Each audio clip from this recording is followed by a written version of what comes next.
This is Dr. Skankipoon from the Ministry of Big Hairy Balls. Today I am going to discuss the subject of attention whores. An attention whore is a woman that doesn't want to have sex with you but that goes out of her way to suck up your time and your attention.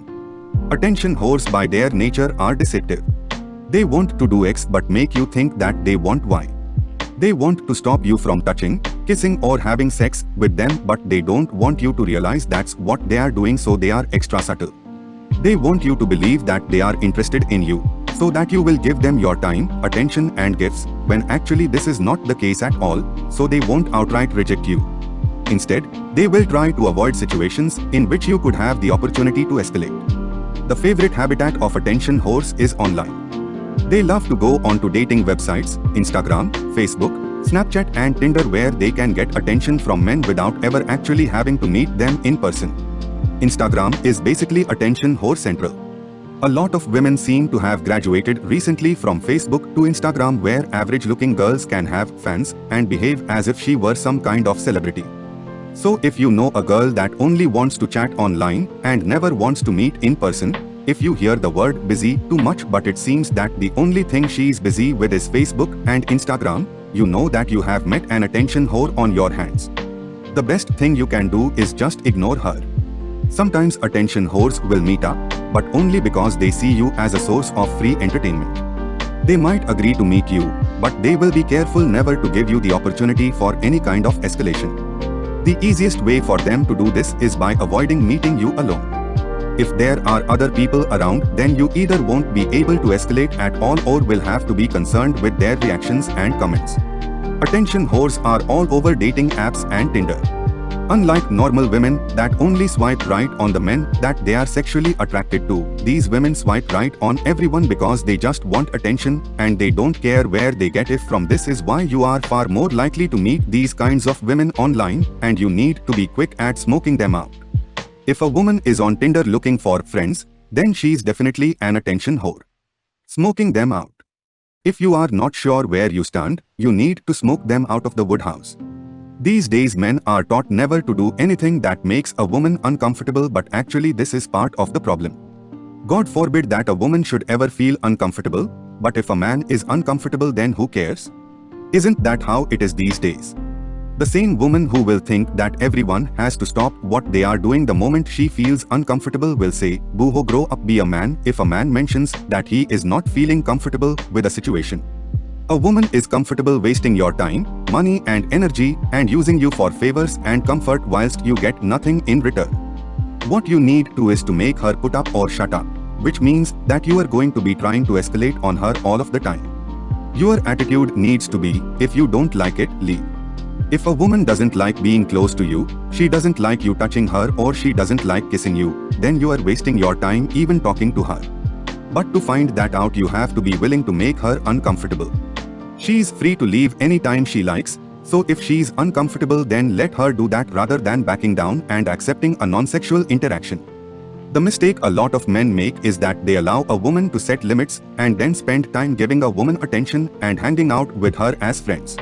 Let her know that if she's going to hang out with you, it's going to get sexual, and if she doesn't want to do that then it's not worth your time.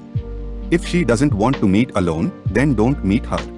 And don't talk to her online any more than necessary to set up the meeting. Don't spend time chatting on the phone, by text, by Facebook or anything else because obviously online she can lap up your attention whilst avoiding giving you any opportunity to escalate. Do your part, but no more. The main factor when it comes to efficiency is that you need to do your part, but no more. Doing your part means approaching, whether online, in social settings or out in public, the women that you are interested in and then getting these women alone with you and escalating on them. What you need to stop doing is refusing to take no for an answer and wasting time on women that have already shown that they are not interested or that are trying to manipulate you. Doing more of the former helps you to do less of the latter, because if you continuously have more raw material coming in you will naturally be less inclined to try to feed off the sludge. The biggest mistake men make is spending their time trying to convince women that don't like them or that don't really value them to date or sleep with them, and they do this because they find it difficult to approach and talk to new women.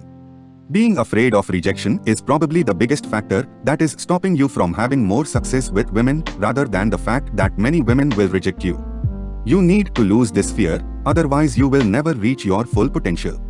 One way to do it is to change the way you look at rejection. You see, rejection and acceptance are actually two sides of the same coin. Let me give you an example so that you can see how this is true. Imagine that you were in a class with 50 girls.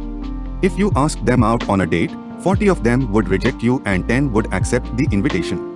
Now, if I were to do a survey on your behalf, I could give you the names of the girls that rejected you or those that accepted your invitation. It wouldn't matter if I told you which girls liked you or which girls didn't, because from knowing the answer to one question you would know the answer to the other. And each time I asked a girl, I would be getting you closer to your objective of knowing which girls liked you in the class, regardless of whether their answer was yes or no. If I was the one asking on your behalf, I wouldn't care about the answers, but if you had to ask yourself, you might feel bad each time the answer was no. However, getting those no's is just as much part of the work as getting the yeses. You wouldn't ask me to only ask the girls that you think might like you, because you don't want me to hear a girl say no. You would want me to survey the whole class and give you the full picture. So why is it so hard when you are the one that has to ask the question? It is because you are making it personal and feeling some kind of pain when the answer is not as you would like, instead of seeing the full picture, which you would if you could just look at a list of names. Even if the whole class said no, you could just move on to another class and maybe you'd have better luck there. If you are getting a 1% yield, you just increase the volume of input so that the 1% gives you what you need. But in real life, what happens is that you don't get all of the information, you only ask one or two, and if you get rejection, then you stop asking, denying yourself the opportunity to get to all the yeses that were there. Knowing the answer to the question, whether the answer is yes or no, is what matters. When you make that the objective, then every approach is a success. This is Dr. Skankipoon from the Ministry of Big Hairy Balls. Do you have tiny balls?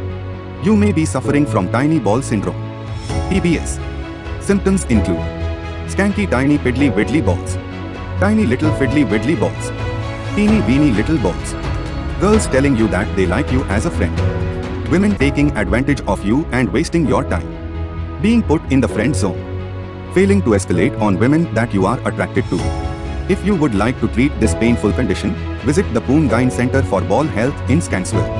Alternatively, visit www.leavethefriendzone.com.